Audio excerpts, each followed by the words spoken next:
Top quality और consistent performance के लिए सिर्फ सिल्वर पंप्स एंड मोटर्स, नाम याद रखना। તો રાજકોટમાં બિલ્ડર એસોસિએશન રસ્તા ઉપર ઉતરી આવ્યું છે। જંત્રીના સૂચિત ભાવ વધારા સહિતના મુદ્દે મૌન રેલી કાઢવામાં આવી।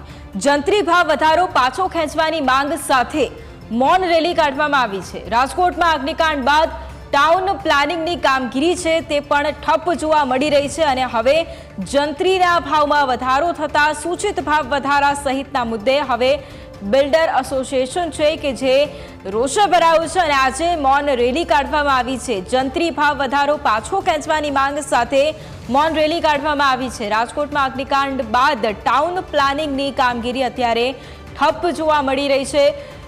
જંત્રીના દરોમાં જ્યારથી વધારો કરવામાં આવ્યો અથવા તો જે વાત હોય, પ્લાન પાસની વાત હોય કે પછી રાજકોટ બિલ્ડર એસોસિએશનને પડતી તમામ તકલીફોને લઈને અત્યારે બિલ્ડરો મેદાને આવ્યા છે। અત્યારે રાજકોટના રેસકોર્સ રિંગ રોડના દ્રશ્ય છે જ્યાં બિલ્ડરોને રોડ પર આવવાની સ્થિતિ અત્યારે થઈ છે। આપણે વાત કરીએ સૌપ્રથમ અમિતભાઈ સાથે, જે રીતે બિલ્ડરોને રોડ પર આવવું પડ્યું, શું મુખ્ય કારણો? મુખ્ય કારણ આમ તો કારણો ઘણા બધા છે। શું વાત કરીએ, દાખલા તરીકે કોર્પોરેશનની અંદર બધી જાતનું કામ જ વહીવટી તંત્ર ઠપ છે। પ્લાન મંજૂરથી માંડીને કમ્પ્લીશન દરેક વસ્તુમાં અત્યારે કોઈ કામ થતું નથી। પ્લાન મંજૂર સપોઝ છે તો એમાં 15 મીટરની નીચે જે ઓનલાઈન થાય છે એટલા પ્લાનો મંજૂર થાય છે। 15 મીટરની ઉપરના પ્લાનોમાં 25 મીટર ઉપર તો હાલમાં આંગળીના વેઢે ગણા એટલા પ્લાન જ મંજૂર થયા છે। એવું જ કમ્પ્લીશનની સ્થિતિ છે। અલગ અલગ અનેક જાતના પરિપત્રો જે ઘણી વખત પ્રોપર ના હોય, તાર્કિક ના હોય એવા પરિપત્રો પણ કાઢવામાં આવ્યા, જેને કારણે અલગ ઘણી જાતની મુશ્કેલીઓ છે। કમ્પ્લીશન મૂકતા જે વિચાર કરવો પડે કે ભાઈ મૂકશુંતામાં ક્યારે આ લોકો મંજૂર કરશે। એટલે આ કોર્પોરેશનના ઇસ્યુ એ ઉપરથી જંત્રી ગયા વર્ષે ડબલ તો થયેલી છે, પાછી જંત્રી વધી જે અત્યારે એનાથી અનેક ગણી 4-5 ગણી ક્યાંક તો અનાપ શનાપ વધેલી છે, જેને કારણે ઇફેક્ટ ઘણી મોટી થાય। કારણ કે તમારે એને કારણે જે દસ્તાવેજોની રકમ મોટી થતી હોય, કસ્ટમરને છે સ્ટેમ્પ ડ્યુટી માર પડે, એફએસઆઈ ચાર્જીસ વધે, એટલે ઘણા બધા પ્રશ્નો છે। મૌન રેલીમાં કોણ કોણ જોડાયું છે કે એસોસિએશને આમાં સાથ સહકાર આપ્યો?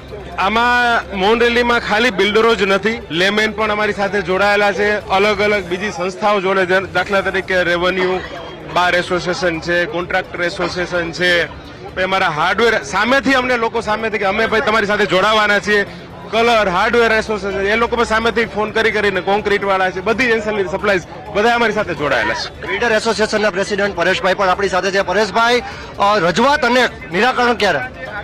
હું એવું માનું છું કે પોઝિટિવ એટીટ્યુડ સરકારનો છે જ અને ટૂંક સમયમાં એનું રજૂઆતનું નિરાકરણ આવશે। કોર્પોરેશનમાં એકાદા અધિકારી જે નેગેટિવ છે એ આવા નેગેટિવ અધિકારીના હિસાબે જે નેગેટિવ બધું ત્યાં પ્રેઝન્ટેશન કરે છે ગવર્મેન્ટમાં, જો આવા અધિકારીને ટ્રાન્સફર કરવામાં આવે તો નિરાકરણ વહેલા વહેલી તકે આવે એવું મને લાગે છે। શું રજૂઆત કોર્પોરેશનમાં તમે કરી છે? કારણ કે અગ્નિકાંડ પછી કામ જ બંધ છે। પ્લોટ વેલિડેશન એટલે બિલ્ડિંગ પ્લાન, બાંધકામ plan, completion, plot validation, fire NOC સહિતના અત્યારે ઓલમોસ્ટ બધા કામો અમારા ઠપ થઈ ગયા છે અને ઉપર જતા જંત્રીનો માર, અમારી હાલત બહુ એટલે બહુ ખરાબ છે। દરેક બિલ્ડરોની સાથોસાથ બિલ્ડરની સાથે જેટલા લોકો કામ કરતા હોય એ બધાને ઘરે ભવિષ્યમાં ચૂલો સળગવો પણ મુશ્કેલ થાય છે, એટલે આજે અમે મૌન રેલીનું આયોજન કર્યું છે। 5 થી 7 એસોસિએશન આ આંદોલનમાં જોડાયા છે, એટલે કે સરકાર સામે લડતના મંડાણ બિલ્ડરોએ કર્યા છે। આપણે વાત કરીએ અન્ય લોકો સાથે કે જે રીતે રજૂઆત કરવામાં આવે છે કોર્પોરેશનમાં પરંતુ કામ થતા નથી, શું કહેશો? ભાઈ કામ તો નથી થતા અત્યારે, એનું કારણ છે કે ટેકનિકલ પ્રશ્નો ઘણા બધા છે જે ઉપસ્થિત કરવામાં આવેલા છે। જો એ થઈ જાય તો જ મજૂરોથી માંડીને કારીગરોથી માંડીને બધાનું ભવિષ્ય રહેશે, નહીં તો કોઈનું ભવિષ્ય નહીં રહે। બિલ્ડરો કહી રહ્યા છે કે જો કામ થશે તો બિલ્ડરોનું ભવિષ્ય રહેશે, પરંતુ જે રીતે ટીઆરપી ગેમ ઝોન અગ્નિકાંડની ઘટના રાજકોટમાં બની અને ત્યારબાદ ટાઉન પ્લાનિંગ વિભાગમાં એક પણ ફાઇલ હાઈરાઇઝ બિલ્ડિંગની પાસ થતી નથી તેવો આક્ષેપ બિલ્ડરો કરી રહ્યા છે। કુલ 22 જેટલી ફાઇલ અત્યારે પેન્ડિંગ છે, 6 મહિનામાં માત્ર એક જ ફાઇલ પાસ કરવામાં આવી છે। હાલ અત્યારે સરકાર આ બાબતે ધ્યાન આપે તેવી તેમની રજૂઆત છે। કેમેરા પર્સન ભાઈ ત્રિવેદી સાથે ઋષિ દવે, ન્યૂઝ કેપિટલ, રાજકોટ।